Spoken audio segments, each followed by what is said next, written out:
We were told the future is ours. We have grown, still searching for that very future. Now I suspect our parents were told the same too, like passing down consoling cliches from generation to generation. But let me tell you of the antiquity of Pumpung, of heroes. We were born to each spread our wings like the cocoyam leaves and reach for our own stars like the eagle. Ugobuzuo Ochake. Here you find warrior kings and queens. Here you find heroes who dig out the strength buried in their souls when they fall down. Our sweat is the evidence of our sagacity. Mberede nyiri dike, mberede keji amadike.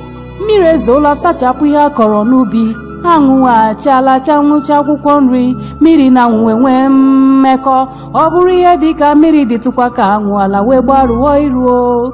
Mana dike turugo. Never let go of who you are. Never forget your true identity. Rise like a hero.